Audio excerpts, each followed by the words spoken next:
Proxima 7 hung before them like a blue-green jewel against the black of space, its surface marked by the geometric patterns of human settlements and agricultural zones. It was a young colony, only 15 years old, but it had grown rapidly thanks to the planet's excellent climate and fertile soil. Now, looking at it through the bridge's main viewport, Captain Sarah Chen could see the signs of crisis. Orbital traffic was minimal, and several of the larger settlements showed reduced lighting patterns that suggested power conservation measures. "We're being hailed by Colony Control," Lieutenant Torres reported. "Dr. Hawkins wants to speak with you directly." "Put her through." The woman who appeared on the main screen looked exhausted.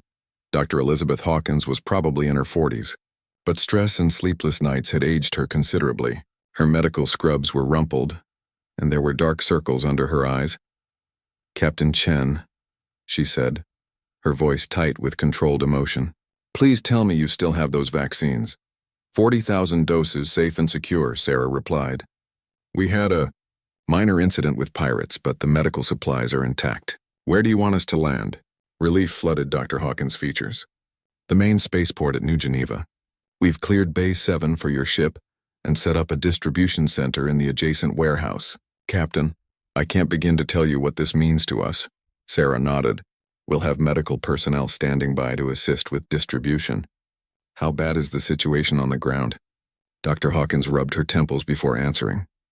"We've lost over 2,000 people in the past 3 weeks. The disease hit the agricultural settlements first. We think it was introduced through contaminated soil samples from an asteroid mining operation. By the time we identified it as meridian fever, it was already spreading through the population centers." Marcus, who had been listening from his position beside Zara, stepped forward. "Doctor, this is Marcus Webb. I was one of the survivors from the crash transport. I've seen meridian fever outbreaks before. What's your current infection rate?" "Nearly 15% of the population showing symptoms," Dr. Hawkins replied grimly. "We've had to convert 3 schools into emergency medical facilities, and we're running out of beds. The children are being hit especially hard." Zara's skin showed deep blue patches of concern. "Doctor, the vaccine we're carrying is a new formulation developed by Zephyrian biochemists in cooperation with human medical researchers.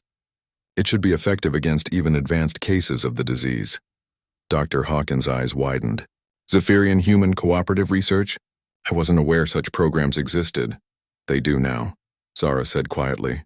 "This outbreak may be the first practical test of our 2 species working together to save lives." The Resilience touched down at New Geneva Spaceport 40 minutes later. Sarah had rarely seen such an efficient medical response. Teams of doctors, nurses, and volunteers were waiting at the landing bay with transport vehicles and distribution equipment. Dr. Hawkins met them at the cargo ramp personally. "The cryo-storage units are intact," Dr. Martinez reported as they began unloading the medical supplies. "All vaccines are viable and ready for immediate use." Dr. Hawkins supervised the transfer with the intensity of someone who knew that every minute counted. "We've already identified our priority cases: children under 12, pregnant women, and adults showing advanced symptoms. With 40,000 doses, we can vaccinate the entire population and have enough left over for a booster program." Sarah watched the organized chaos of the medical response and felt a familiar sense of satisfaction. This was why humans ventured into space, and not for conquest or glory, but to help each other survive and thrive in an often hostile universe. Marcus had insisted on helping with the distribution, despite Dr. Martinez's protests about his recent ordeal. He moved carefully but steadily, his transport pilot's experience making him valuable for coordinating the movement of medical supplies between different facilities. "Captain," he said during a brief break, "I wanted you to know. When I sabotaged that pirate ship's navigation, I wasn't sure we'd survive the crash. But I kept thinking about the children on this colony. I couldn't let them die so that criminals could get rich." Sarah nodded. "You made the right choice. It took courage."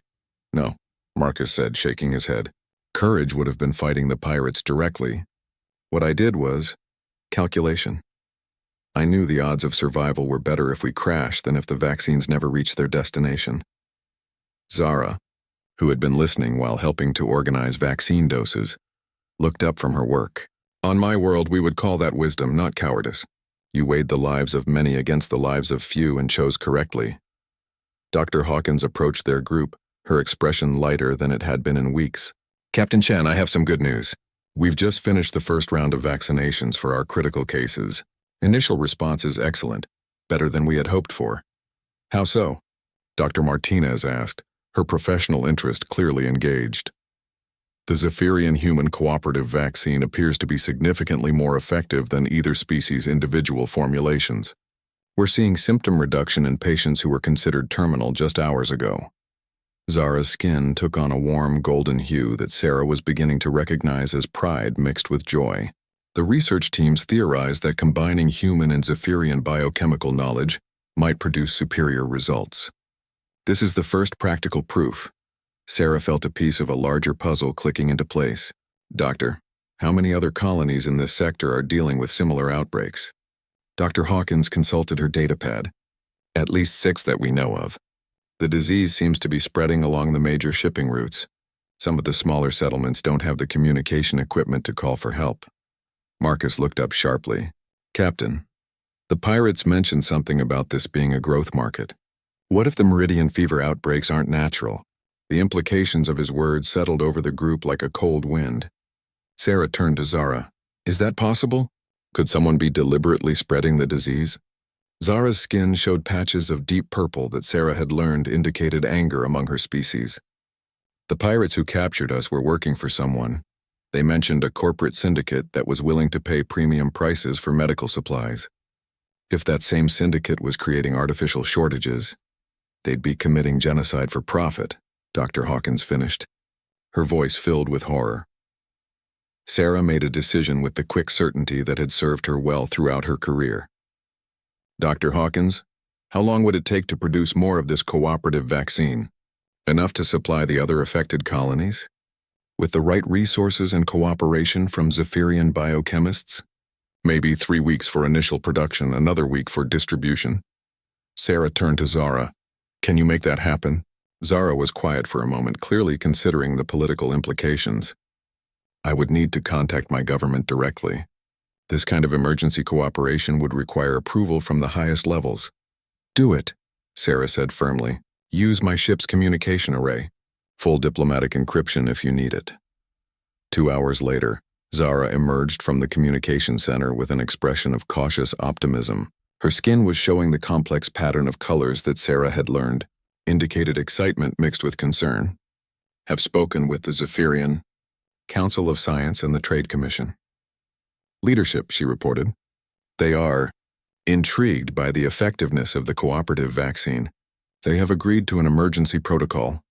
Marcus looked up from the supply manifest he was reviewing. What kind of protocol? Full sharing of biochemical research data between human and Zephyrian medical teams, joint production facilities, and most importantly, a joint investigation into the source of these outbreaks. Dr. Hawkins stepped forward, her datapad in hand. Captain, if this works, if we can establish permanent cooperation between our species' medical programs, we could potentially eliminate dozens of diseases that affect both humans and Zephyrians. Sarah nodded slowly. She could see the bigger picture now. The rescue on Kepler 442b had been just the beginning. The real story was about 2 species learning to work together, to combine their strengths in ways that benefited everyone. There's something else, Zara continued. My government has authorized me to offer the Resilience a formal contract. You would carry joint medical missions throughout this sector, delivering vaccines and establishing cooperative research stations. Sarah felt her crew's eyes on her.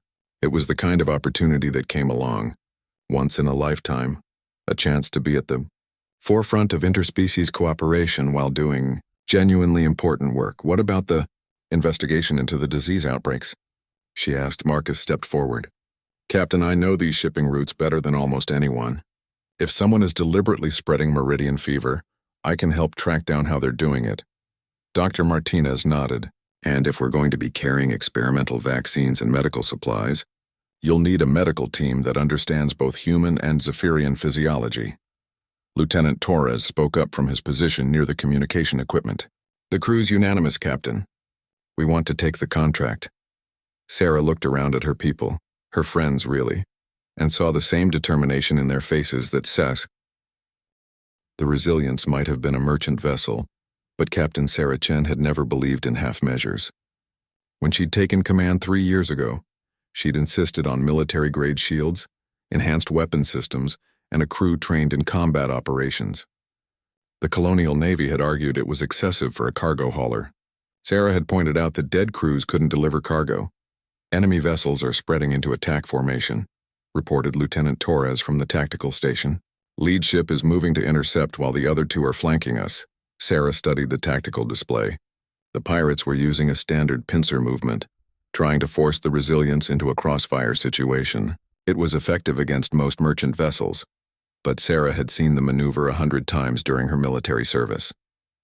"Sergeant Williams, are your people ready?" Williams's voice came back steady over the intercom. "All security teams in position, Captain. Repel Borders protocol is active. Dr. Martinez? Medical bay is prepared for casualties. I've moved all non-essential personnel to the secure areas." Sarah nodded, then activated the ship-wide communication system. "This is the captain. We are about to engage 3 pirate vessels in defense of the medical supplies bound for Proxima 7. These supplies will save thousands of lives, including children. The pirates will not take them. Not today, not ever."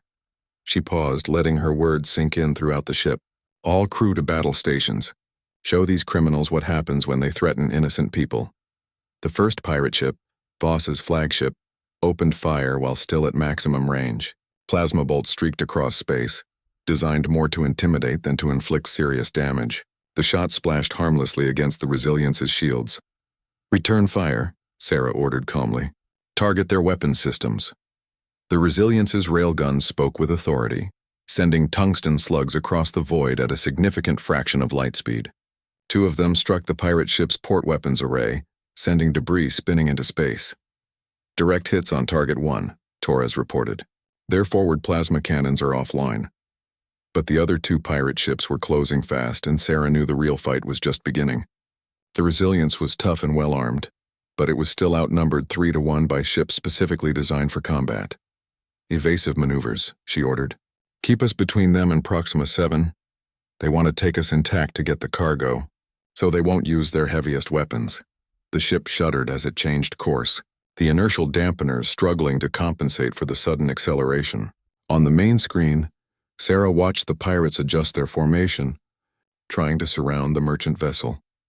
In the observation lounge, Marcus and Zara felt the ship's movement and heard the distant sound of weapons fire. Marcus had been through pirate attacks before, but this felt different. More personal.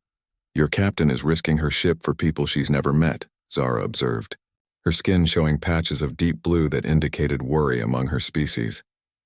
Marcus nodded, gripping his coffee cup tightly. "That's what humans do. We don't abandon people in need." Zara was quiet for a moment, processing this. "On my world, such actions would be considered inefficient. Resources should be preserved for those closest to you, not spent on strangers. Maybe that's why humans have spread so far across the galaxy," Marcus said quietly. "We make friends everywhere we go because we're willing to help anyone who needs it." The ship shook again, more violently this time, as the pirates concentrated their fire. But Captain Chen's strategy was working. By positioning the Resilience between the pirates and Proxima 7, she had forced them to approach from predictable angles, limiting their tactical options. "Target 2 is moving to ram us," Torres called out. "They're trying to disable our engines." Sarah had expected this. Pirates wanted cargo intact, which meant they couldn't simply blow up merchant vessels. Instead, they relied on boarding actions and capture techniques. It was a weakness she intended to exploit. "All power to aft shields," she ordered. "Engineering, give me everything the engines have." The Resilience suddenly accelerated, pulling away from the ramming attempt. The pirate ship overshot its target and found itself facing the merchant vessel's weapons at point-blank range.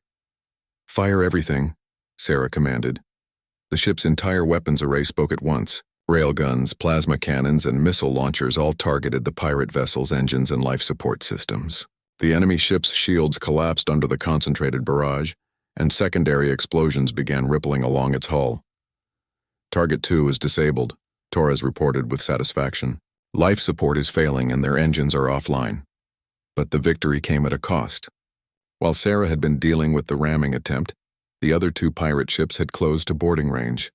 Magnetic grapples shot out from both vessels, latching onto the Resilience's hull. "Multiple hull breaches," Williams reported. Boarding parties on decks 3, 5, and 7. They're moving toward the cargo bays. Sarah felt the familiar calm of combat settle over her. This was what she had trained for, what her crew had prepared for. All security teams repel boarders, protect the medical supplies at all costs. The corridors of the Resilience erupted in violence as pirates armed with plasma rifles and magnetic weapons met human security personnel who had trained for exactly this scenario. The humans fell back slowly, making the pirates pay for every meter of ship they captured. Sergeant Williams had positioned his teams at key choke points throughout the vessel, turning the ship's own corridors into killing fields. The pirates found themselves funneled into narrow passages where their superior numbers meant nothing. Security Team 3 has them bottled up at Intersection 7 Alpha. Williams reported over the combat channel. Team 2 is holding at the main cargo bay access. But Sarah knew the pirates wouldn't give up easily. These weren't desperate criminals looking for an easy score. They were organized and well-equipped. The medical supplies they were after were worth enough to buy small fleets. "Captain," Torres called out from the tactical station, "we're receiving a transmission from Proxima 7. Colonial Navy patrol ships are en route to our position. ETA is 4 hours. 4 hours. Sarah looked at the tactical display showing the boarding action throughout her ship. They had to hold for 4 hours against professional pirates who were growing more desperate by the minute. Then she had an idea. "Open a channel to all pirate vessels," she ordered. Captain Voss's scarred face appeared on the screen again, but this time he was clearly frustrated. "Surrender now, Chen, and we'll let your crew live." Sarah smiled coldly. "Actually, I have a better offer. Your medical officer, I assume you have one. How many of your crew are showing symptoms of meridian fever?" Voss's expression flickered for just a moment, and Sarah knew she had hit her target. "That's what I thought," she continued. "Meridian fever has a 60% mortality rate if untreated. It's also highly contagious in ship environments. How many of your people are going to die while you're trying to steal vaccines you could have bought legitimately?" There was a long pause.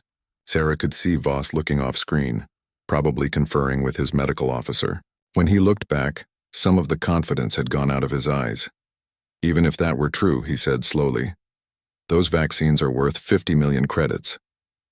To other people," Sarah agreed, "but they're worthless to you if your crew is dead. I'll make you a deal, Voss. Call off your boarding parties and I'll provide enough vaccine doses to treat your entire fleet. You get to save your people and I get to save mine." Voss was clearly torn. Sarah could see him weighing the certain value of the stolen vaccines against the growing threat of the disease among his own crew. "How do I know you'll honor the deal?" he asked finally. "Because I'm human," Sarah said simply. "We don't let people die of disease when we can prevent it. Even pirates." The channel went quiet for several long minutes. Throughout the ship, the firefights continued, but Sarah could sense a change in the pirates' tactics. They were fighting less aggressively, holding their positions rather than advancing. Finally, Voss reappeared on screen. 10,000 doses, he said. "Enough for all 3 ships. And safe passage out of this system." Sarah considered the offer. 10,000 doses were a significant portion of their cargo, but still left enough to handle the outbreak on Proxima 7, and ending the fighting now would save lives on both sides. "Agreed," she said. "But the doses stay in our cargo bay until your boarding parties are back on your ships, and Voss? If you ever threaten another medical shipment, I'll hunt you down personally." Voss actually smiled at that. "I believe you would." "Very well, Captain Chen. You have a deal." Within 30 minutes, the pirate boarding parties had withdrawn and the Resilience was free of immediate threat. Sarah supervised the transfer of vaccine doses personally, making sure Voss received exactly what had been agreed upon and no more. As the pirate ships moved away from the Resilience, Marcus and Zara joined Sarah on the bridge. Marcus was still pale from his ordeal, but his eyes were bright with admiration. "Captain," he said, "I've never seen anything like that. You turned a battle into a negotiation and saved lives on both sides." Zara nodded, her skin showing the golden hue that indicated respect among her species. "Your solution would elegant. My people will be very interested to hear."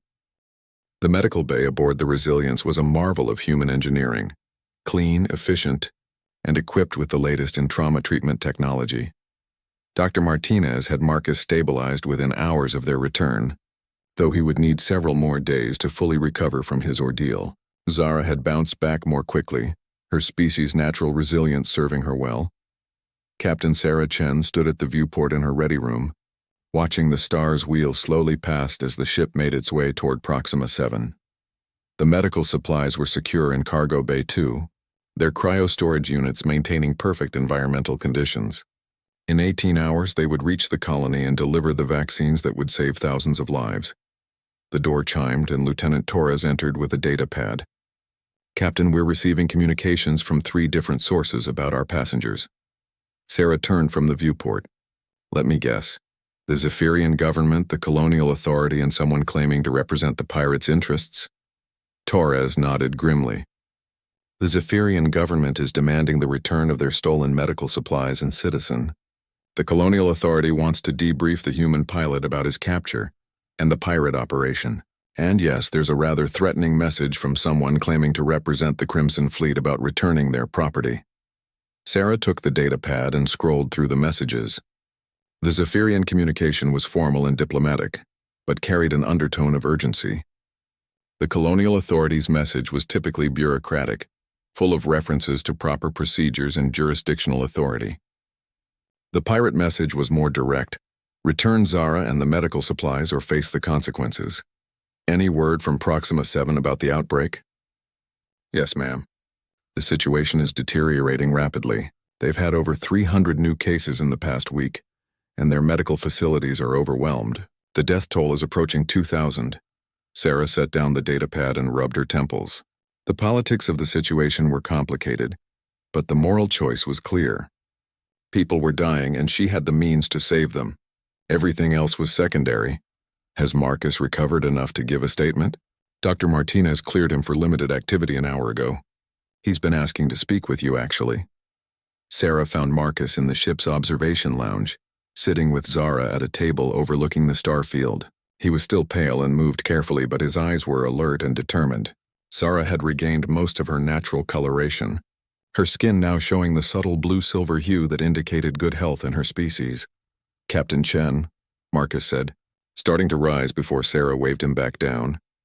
"I wanted to thank you for the rescue, and to explain what happened out there." Sarah took a seat across from them. "The official debriefing can wait, but I am curious about one thing.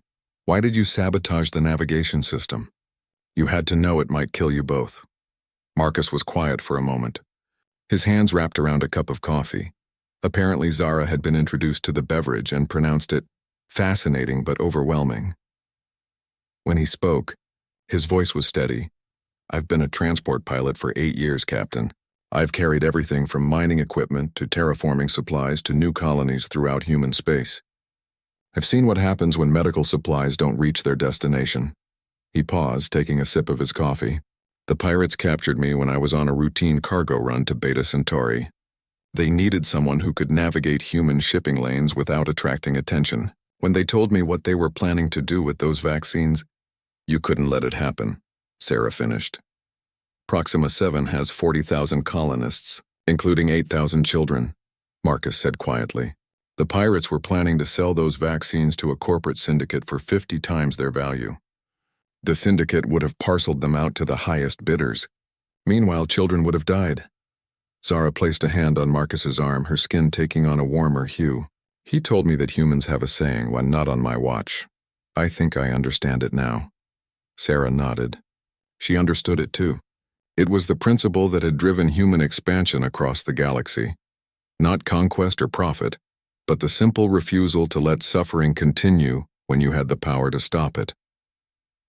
"What about you, Zara? How did you end up on that ship?" Zara's expression darkened slightly. "I was part of a diplomatic mission to establish trade relations with the human colonies in this sector. Our convoy was attacked by the Crimson Fleet 3 weeks ago. Most of my colleagues were killed. I was kept alive because the pirates thought a Zephyrian cultural liaison might be useful for negotiating with buyers." "The Crimson Fleet," Sarah mused. "We've been tracking their activities for months. They've been growing bolder lately, attacking ships closer to major shipping lanes." Torres's voice came over the intercom. "Captain, we're receiving a priority transmission from Proxima 7, audio only."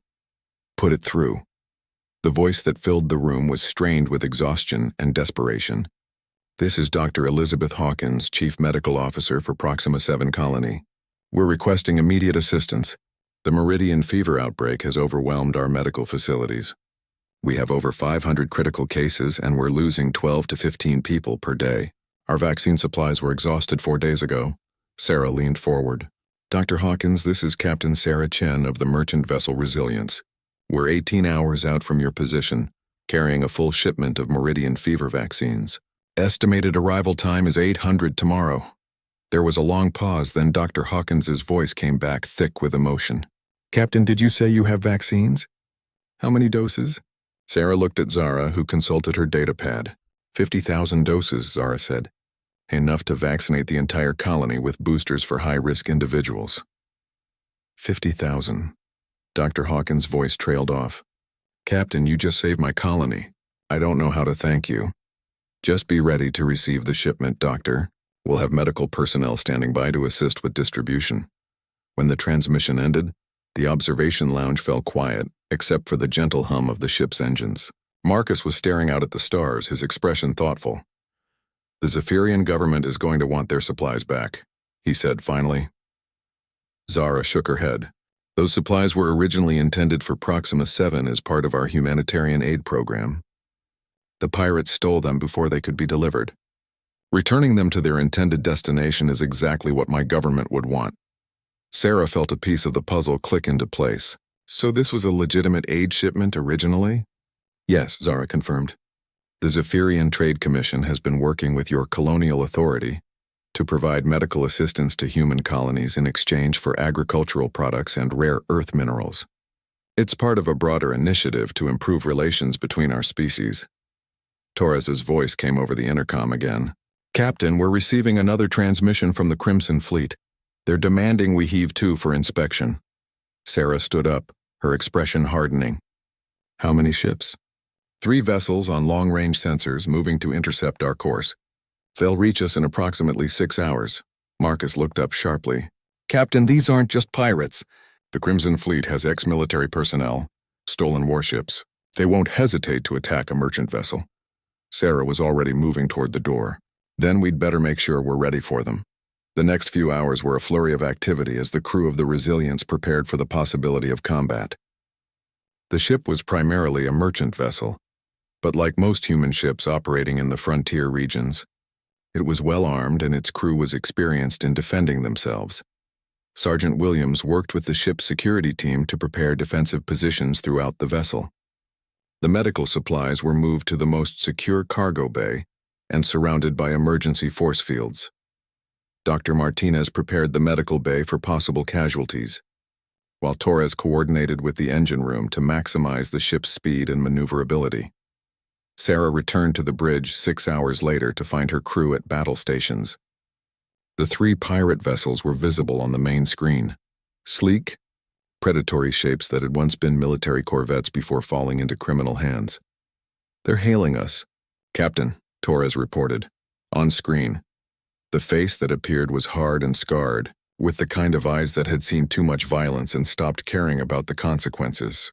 This is Captain Voss of the Crimson Fleet. You're carrying stolen property that belongs to us. Stand down and prepare to be boarded. Sarah stepped forward, her voice calm and steady. This is Captain Sarah Chen of the merchant vessel Resilience. We're carrying medical supplies bound for Proxima 7 colony under humanitarian aid protocols. Any attempt to interfere with this mission will be considered an act of piracy. Voss laughed, the sound harsh and unpleasant. Humanitarian aid? Those supplies are worth 50 million credits on the black market. Hand them over along with our Zephyrian asset, and we might let you live. Counteroffer, Sarah said, her voice taking on the steel that had earned her the respect of both allies and enemies during her military service. Turn around and leave, and I won't report your position to the Colonial Navy Patrol that's currently 12 hours behind us. Voss's expression darkened. You're bluffing. Dr. Martinez worked with practiced efficiency, her hands steady despite the cold. She activated thermal blankets and attached warming pads to both survivors, while running continuous scans on their vital signs.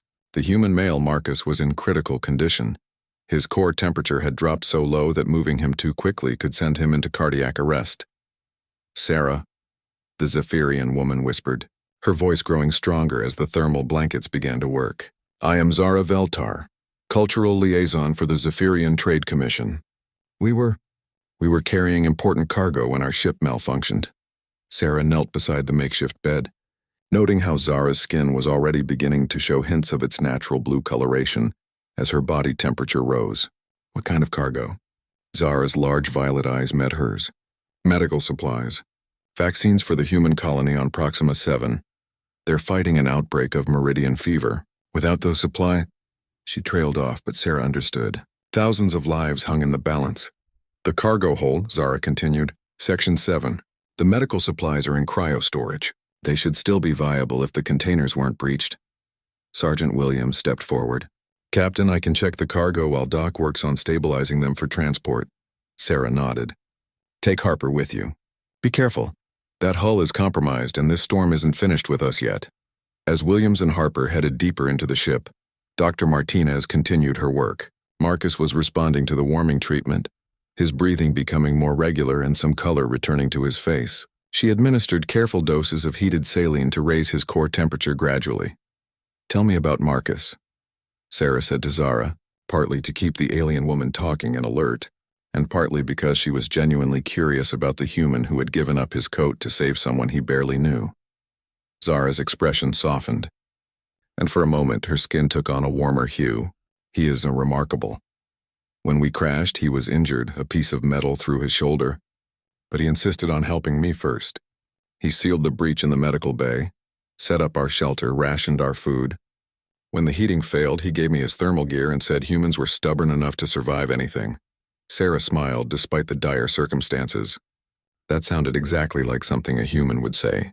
Their species had a reputation throughout the galaxy for surviving impossible situations through sheer bloody-mindedness and refusing to give up.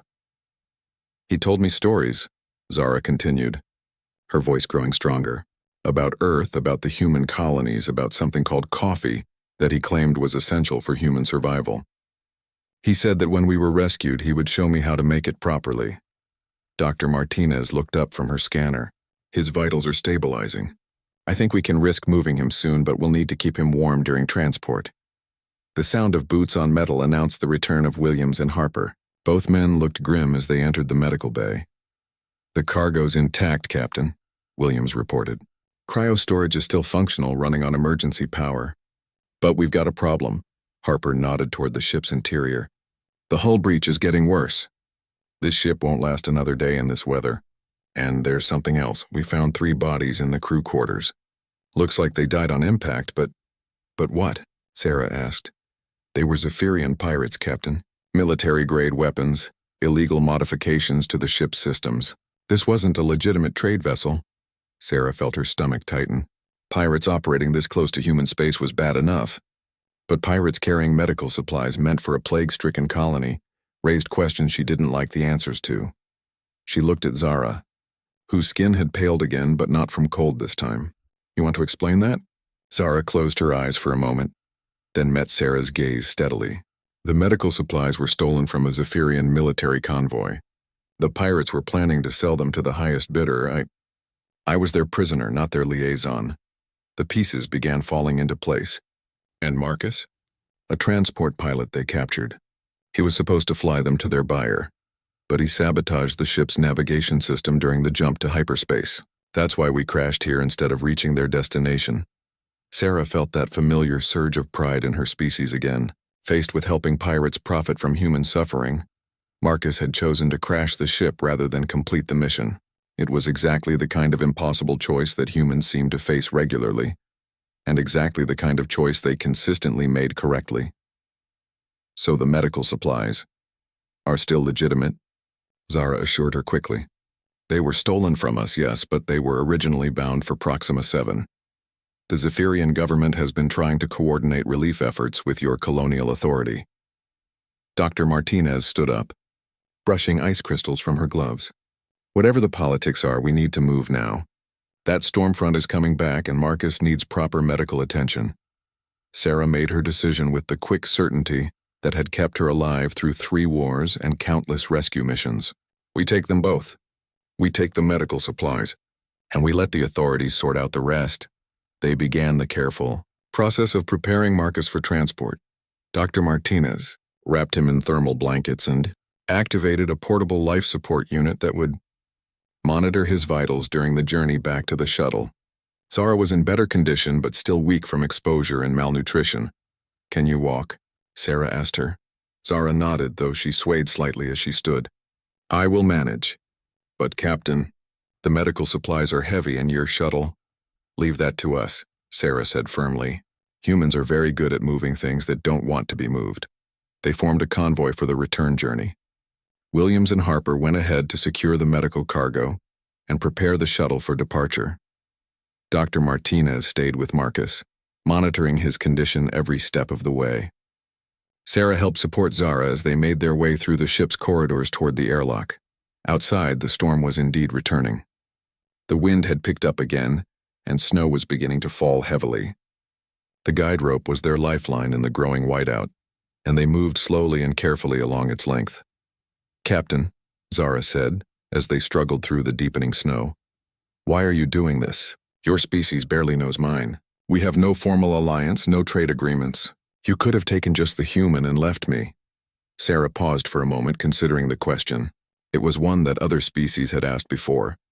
Why did humans consistently risk themselves for others, even strangers, even enemies? Because it's right, she said simply. Because someone needed help and we were able to give it. Because leaving people to die when you can save them, that's not who we are. Zara was quiet for a moment, processing this. Your species is strange, she said finally. Sarah laughed, the sound almost lost in the wind. You're not the first to notice that. They reached the shuttle just as the storm hit in full force. Williams and Harper had already loaded the medical cargo, and the shuttle's engines were warming up for immediate departure. They got Marcus and Zara secured in the medical bay, and Dr. Martinez began preparing for the trip back to the Resilience. As the shuttle lifted off from the frozen surface of Kepler 442b, Sarah looked back at the wreckage of the Zephyrian ship. In a few hours it would be buried under tons of snow and ice, lost forever. But the people inside it, and the medicines that would save thousands of lives, were safe. Marcus stirred as they broke through the atmosphere, his eyes opening for the first time since the rescue. He looked around in confusion until his gaze settled on Zara, who was sitting beside his stretcher. Did we make it? He whispered. Zara smiled, her skin taking on a warm golden hue. We made it. The medicines are safe. Your people saved us, Marcus managed a weak smile. Told you humans were stubborn. The emergency beacon had been screaming for 3 days before Captain Sarah Chen's ship, the Resilience, picked up the signal. Most vessels would have ignored it. The coordinates pointed to Kepler 442b, a frozen wasteland on the edge of known space where the temperature never rose above -40 degrees Celsius. But Sarah wasn't most captains, and her crew wasn't most crews. Captain, we're getting life signs from the surface, reported Lieutenant Torres from the communication station. 2 beings, 1 human and 1 something else. The distress signal is coming from what looks like the wreckage of a transport vessel. Sarah studied the ice-covered planet spinning slowly on the main screen. Kepler 442b was beautiful in its desolation, a marble of white and pale blue against the black of space. It was also deadly. The planet's atmosphere was breathable but thin, and the endless winter would kill most species within hours of exposure. Any idea what kind of transport? Sarah asked, already knowing they were going down regardless of the answer. That was the human way. You didn't leave people to die no matter who they were or where they came from. Zephyrian Registry, Torres replied, his voice carrying a note of concern. The Zephyrians were traders, mostly peaceful, but they rarely traveled this far into human space. The ship appears to have been down for at least 2 weeks, maybe longer. Dr. Martinez, the ship's medical officer, looked up from her tablet. 2 weeks in those conditions? Captain, if there really are survivors down there, they won't last much longer. The human especially. Our species isn't built for extended cold exposure like some others. Sarah nodded grimly. She'd served in the Colonial Marines before taking command of the Resilience, and she'd seen what extreme cold could do to human bodies. Frostbite, hypothermia, organ failure. It was an ugly way to die. Prepare a landing party, she ordered. Full winter gear, medical supplies, and emergency shelters. We're going down. The shuttle Endeavour cut through Kepler 442b's thin atmosphere like a knife through silk. Below, an endless expanse of ice and snow stretched to every horizon. broken only by jagged mountain ranges that thrust up like the bones of some long-dead giant. The storm that had been raging when they entered the atmosphere was finally beginning to clear, revealing a landscape that was both beautiful and terrifying in its absolute desolation. "There," said Sergeant Williams, pointing to a dark smudge against the white. 2 o'clock, about 3 kilometers out. Sarah could see it now, the twisted wreckage of what had once been a sleek Zephyrian transport. The ship had come down hard, carving a deep furrow in the ice before slamming into a low ridge. It was a miracle anyone had survived the crash at all. The shuttle touched down 50 meters from the wreck, its landing thrusters sending up clouds of snow and ice. Even through the shuttle's heating system, Sarah could feel the cold trying to seep in. Outside, the temperature was hovering around minus 45 degrees, with winds gusting up to 60 kilometers per hour. "Remember," Sarah told her team as they checked their gear one final time, "we're looking at extreme hypothermia cases if these people are still alive. We get them warm, we get them stable, and we get them back to the ship. No heroics, no unnecessary risks." The team consisted of Sarah, Dr. Martinez, Sergeant Williams, and Specialist Harper, the team's engineer. All four were experienced in cold weather operations, but none of them had ever attempted a rescue in conditions this extreme. They stepped out of the shuttle into a world of white hell. The wind hit them like a physical blow, driving snow and ice crystals that stung even through their protective face masks. The cold was so intense it made their eyes water, and each breath sent daggers of pain through their lungs. "Stay close," Sarah shouted over the wind. "Follow the cable." Harper had already secured a guide rope between the shuttle and the wreck, a precaution that might save their lives if the weather turned worse. They moved in single file, each person holding onto the rope with one hand while the other gripped their equipment. The Zephyrian transport was larger than it had appeared from the air, easily 200 meters long and built for long-haul cargo runs.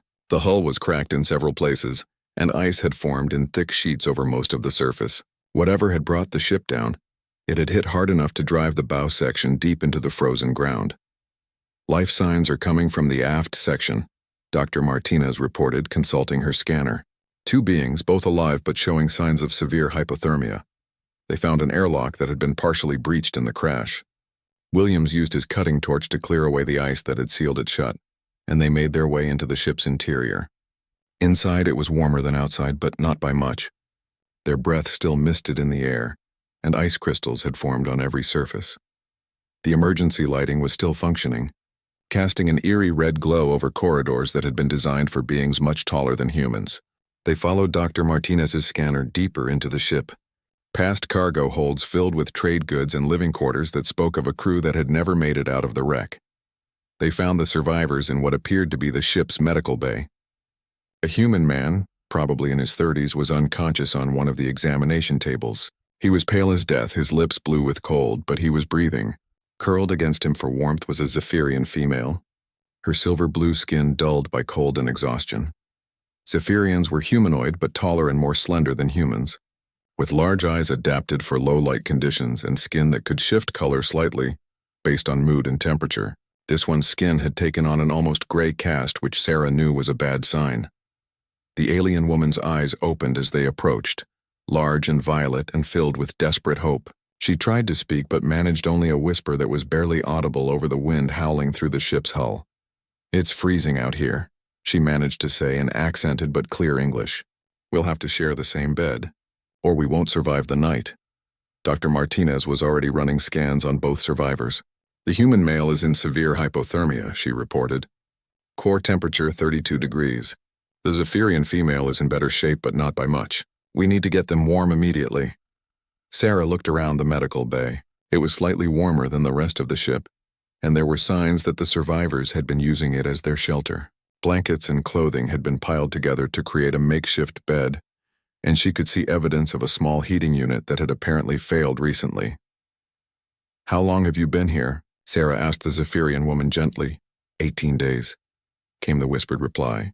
"The heating failed 3 days ago, Marcus." "The human," he gave me his coat. He said humans were tougher than they looked. Sarah felt a familiar surge of pride at those words. Even dying of cold, the human had given up his own warmth to protect someone else. That was what made humanity special. Not their technology or their weapons, but their absolute refusal to abandon others in need. "We're going to get you both out of here," Sarah promised. "But first, we need to stabilize you for transport."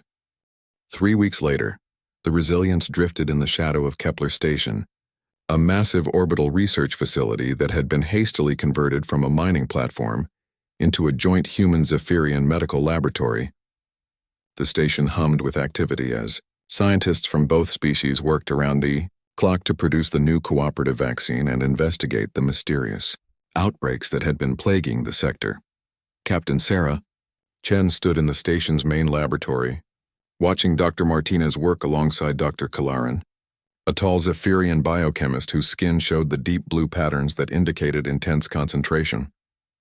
The two had developed an almost telepathic working relationship over the past weeks, their different approaches to medical science complementing each other perfectly. "The analysis is complete," Dr. Kalaran announced, his skin shifting to show patches of purple that Sarah had learned indicated anger. "The meridian fever samples from all 6 affected colonies show identical genetic markers. This is not a natural outbreak." Dr. Martinez looked up from her microscope, her expression grim. "Someone has been deliberately engineering this disease to spread more rapidly and resist standard treatments. The genetic modifications are sophisticated. Whoever did this knows both human and Zephyrian biology extremely well." Sarah felt a cold anger settling in her chest. The suspicion that had been growing over the past weeks was now confirmed. Someone was deliberately causing plague outbreaks to create artificial demand for medical supplies, then profiting from the suffering of thousands of innocent people. "Any idea who might have this kind of expertise?" she asked. Dr. Kalaran's skin showed complex patterns of concern mixed with reluctance. "The genetic modifications show techniques used by both human and Zephyrian research programs. Someone with access to classified medical research from both our species." Marcus entered the laboratory carrying a data pad filled with shipping manifests and cargo records. Over the past weeks, he had been working with Lieutenant Torres to trace the movement of goods and personnel through the affected systems, looking for patterns that might reveal how the disease was being spread. "I think I found something," he said without preamble. Every affected colony received supplies from the same shipping company in the month before their outbreak. Nexus Corporate Solutions. They specialize in expedited delivery of critical supplies to frontier worlds. Sarah took the data pad and scrolled through the information. Nexus Corporate Solutions had indeed delivered supplies to all 6 affected colonies, but the shipments were perfectly legitimate. Agricultural equipment, medical supplies, food shipments. Nothing that should have carried a deadly disease. "What kind of supplies?" Dr. Martinez asked, moving to look over Sarah's shoulder. "That's the interesting part," Marcus continued. "In every case, they delivered soil enhancement compounds for agricultural programs. The outbreaks all started in farming communities that had just received new growing supplements." Dr. Kalaran's skin shifted to show bright orange patches that indicated excitement. "Soil samples, of course. Meridian fever can survive in certain soil conditions for months if properly preserved. Someone has been adding the disease to agricultural supplements." Sarah handed the data pad to Dr. Martinez. "Doctor, can you confirm this theory?" "Give me 6 hours," Dr. Martinez replied, already moving toward the analysis equipment. "If there are traces of the disease in those soil samples, I'll find them." While the medical teams worked to confirm their theory, Sarah made her way to the station's communication center. If they were right about Nexus Corporate Solutions, they would need help from the authorities to investigate further. The problem was that Nexus was a large corporation with operations throughout human and Zephyrian space. Taking them on would require significant political support. She found Zara in the communication center, engaged in what appeared to be an intense discussion with someone on the other end of a secure channel. Zara's skin was showing the rapid color changes that indicated stress and frustration. "No. Counselor," Zara was saying, "I understand the political implications, but we cannot ignore evidence of deliberate biological warfare simply because it might complicate trade negotiations."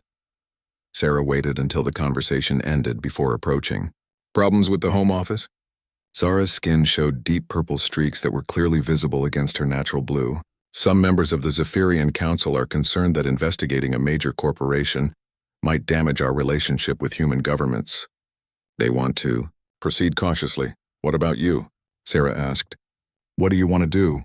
Zara was quiet for a moment, her skin gradually returning to its normal coloration.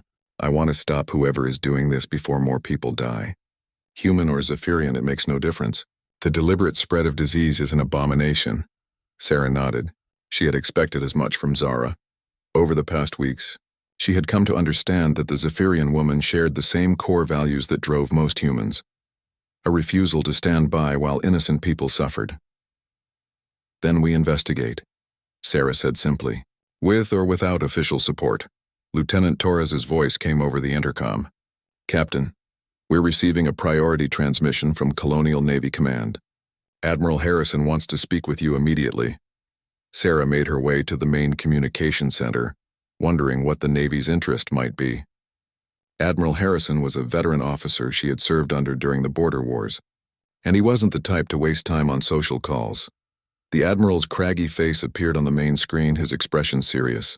Captain Chen, I understand you've uncovered evidence of deliberate biological warfare in the Proxima sector. Yes, sir. We believe someone is spreading engineered meridian fever through contaminated agricultural supplies. The evidence points to a corporation called Nexus Corporate Solutions. Admiral Harrison nodded grimly. We've been tracking Nexus for the past year. They're suspected of involvement in several illegal activities, but they're well protected politically. Taking them down will require ironclad evidence. What kind of evidence, sir? We need proof of their operations, production facilities, distribution networks, financial records. The kind of evidence that can only be obtained through direct investigation. Sarah felt a familiar thrill of anticipation. She knew that tone of voice. You have a mission for us, Admiral. Nexus operates a major distribution hub on Titan's world, a frontier planet in the Outer Rim. Intelligence suggests they're using it as a staging area for contaminated shipments. We need someone to go in quietly and gather evidence. Sarah considered the implications. Titan's world was outside Colonial Navy jurisdiction, which meant they would be operating without official backup. If something went wrong, they would be on their own. Who else knows about this mission, sir? Admiral Harrison's expression became even more serious. At this level, just you, me, and 2 other officers. Nexus has connections throughout the government and military. We can't risk word of the investigation leaking. Understood. What kind of support can you provide?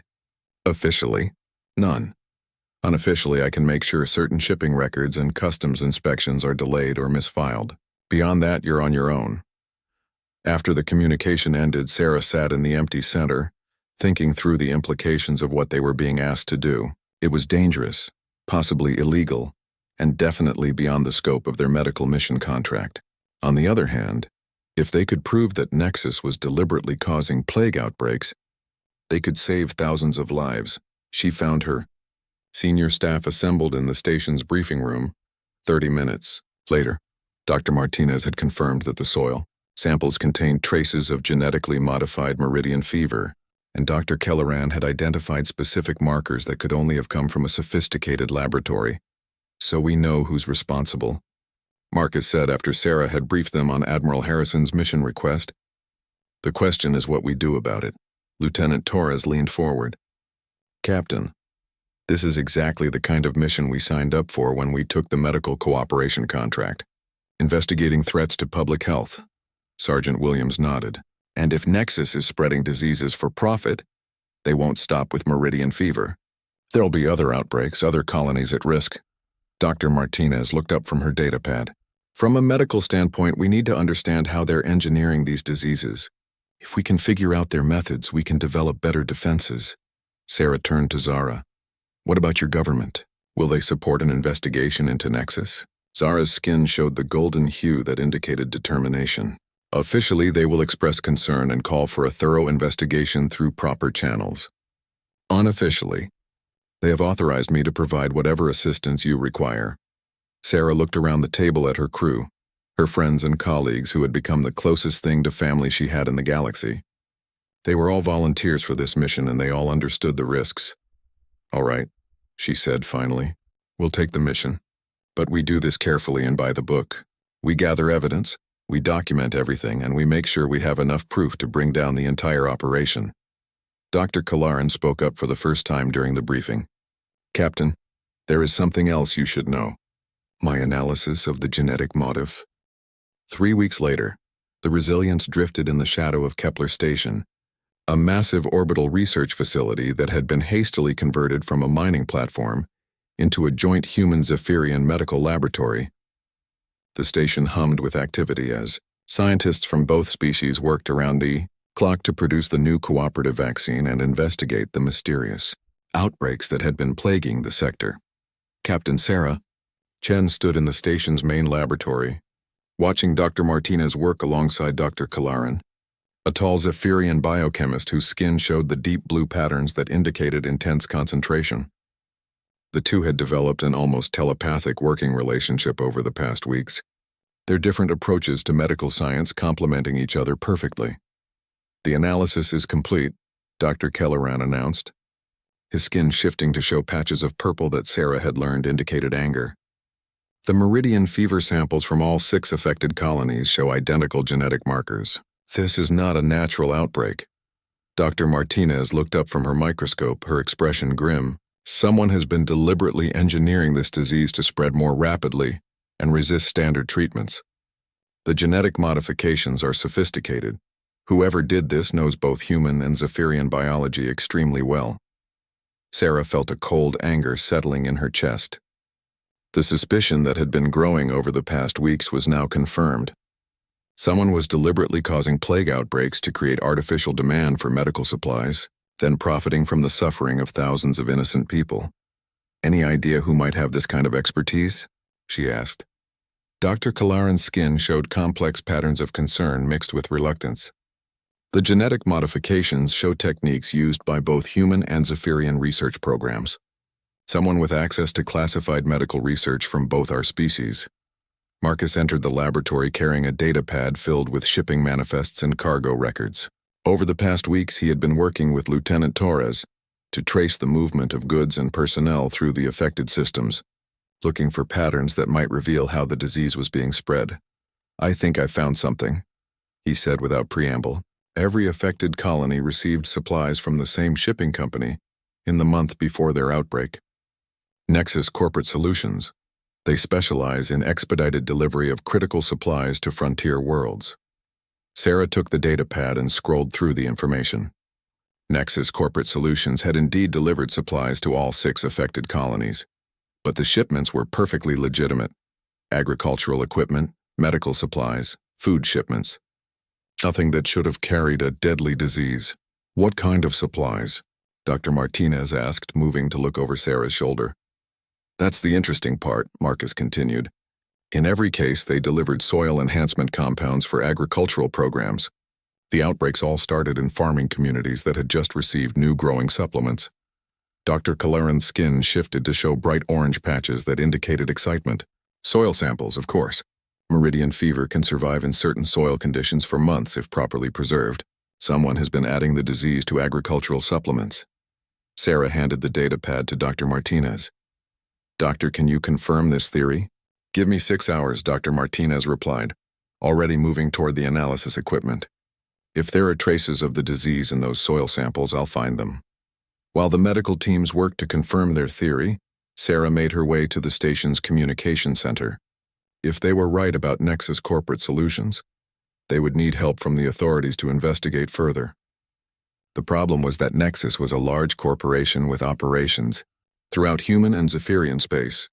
Taking them on would require significant political support. She found Zara in the communication center, engaged in what appeared to be an intense discussion with someone on the other end of a secure channel. Zara's skin was showing the rapid color changes that indicated stress and frustration. "No, Counselor," Zara was saying, "I understand the political implications, but we cannot ignore evidence of deliberate biological warfare simply because it might complicate trade negotiations." Sarah waited until the conversation ended before approaching. "Problems with the Home Office?" Zara's skin showed deep purple streaks that were clearly visible against her natural blue. "Some members of the Zephyrian Council are concerned that investigating a major corporation might damage our relationship with human governments. They want to proceed cautiously." "What about you?" Sarah asked. "What do you want to do?"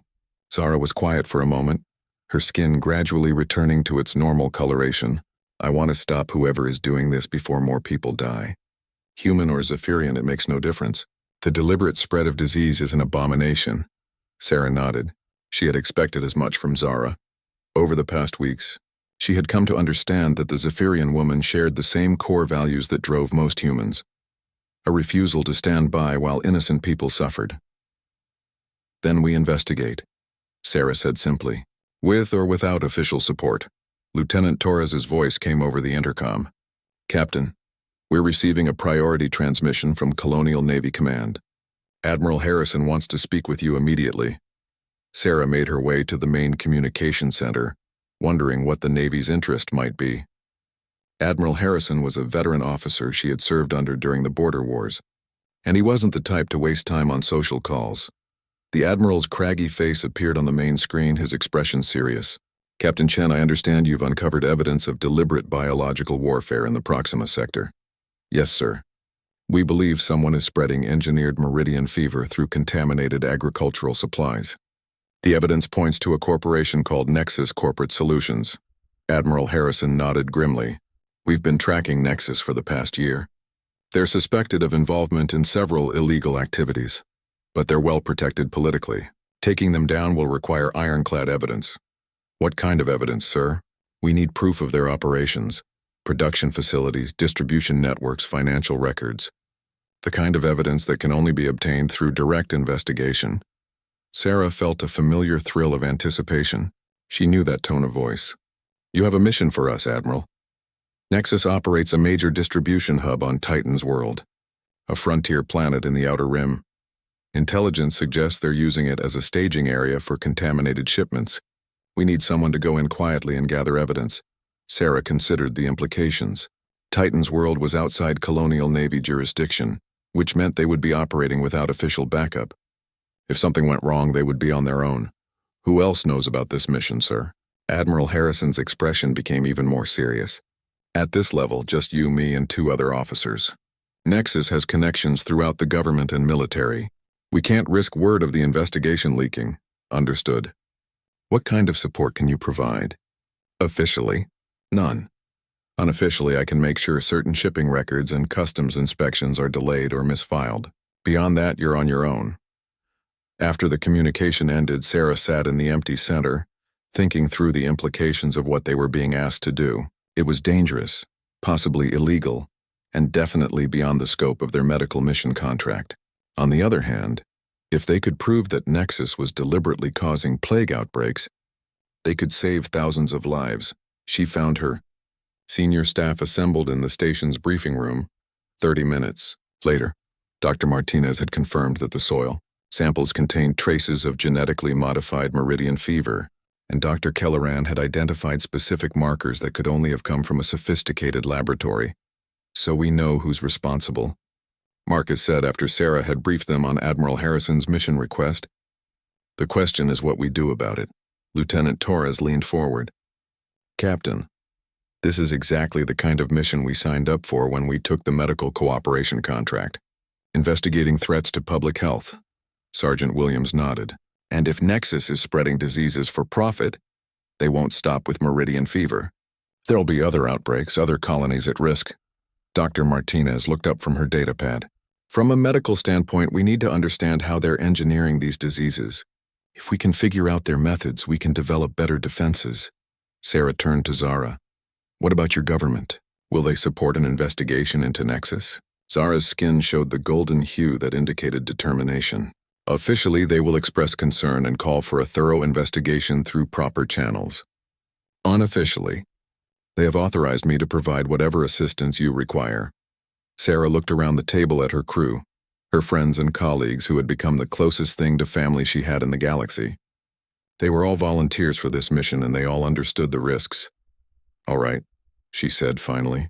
We'll take the mission. But we do this carefully and by the book. We gather evidence, we document everything, and we make sure we have enough proof to bring down the entire operation.